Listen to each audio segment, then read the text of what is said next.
दुर्गा सप्तशती 13वां अध्याय। राजा सूरत और वैश्य को देवी का वरदान। महर्षि मेधा ने कहा, हे राजन, इस प्रकार देवी के उत्तम महात्म्य का वर्णन मैंने तुमको सुनाया।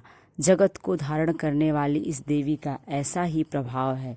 वही देवी ज्ञान देने वाली हैं और भगवान विष्णु की इस माया के प्रभाव से तुम और यह वैश्य तथा अन्य विवेकी जन मोहित होते हैं और भविष्य में मोहित होंगे। हे राजन, तुम इसी परमेश्वरी की शरण में जाओ।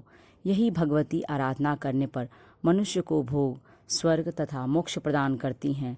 मार्कंडेय जी ने कहा, महर्षि मेधा की यह बात सुनकर राजा सूरत ने उन उग्र व्रत वाले ऋषि को प्रणाम किया और राज्य के छिन जाने के कारण उनके मन में अत्यंत ग्लानि हुई और वह राजा तथा वैश्य तपस्या के लिए वन को चले गए और नदी के तट पर आसन लगाकर भगवती के दर्शनों के लिए तपस्या करने लगे।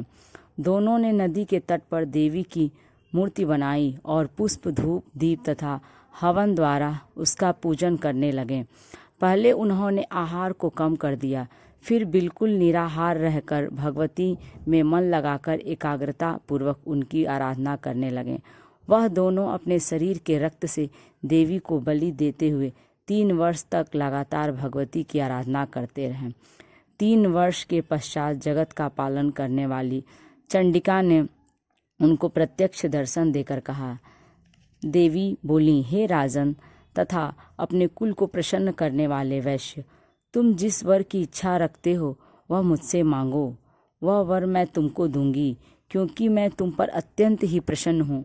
मार्कंडेय जी कहते हैं कि यह सुन राजा ने अगले जन्म में नष्ट न होने वाला अखंड राज्य और इस जन्म में बलपूर्वक अपने शत्रुओं को नष्ट करने के पश्चात अपना पुनः राज्य प्राप्त करने के लिए भगवती से वरदान मांगा। और वैश्य ने भी, जिसका चित्त संसार की ओर से विरक्त हो चुका था, अतः भगवती से अपनी ममता तथा अहंकार रूप आसक्ति को नष्ट कर देने वाला ज्ञान को देने के लिए कहा। देवी ने कहा, हे राजन, तुम शीघ्र ही अपने शत्रुओं को मारकर पुनः अपना राज्य प्राप्त कर लोगे। तुम्हारा राज्य स्थिर रहने वाला होगा। फिर मृत्यु के पश्चात आप सूर्यदेव के अंश से जन्म लेकर शावणिक मनु के नाम से इस पृथ्वी पर ख्याति को प्राप्त होगे।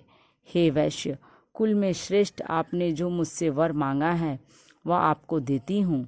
आपको मोक्ष के देने वाले ज्ञान की प्राप्ति होगी।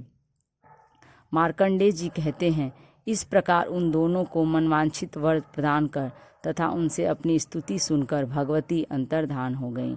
और इस प्रकार क्षत्रियों में श्रेष्ठ वह राजा सूरत भगवान सूर्यदेव से जन्म लेकर इस पृथ्वी पर शावणिक मनु के नाम से विख्यात होंगे।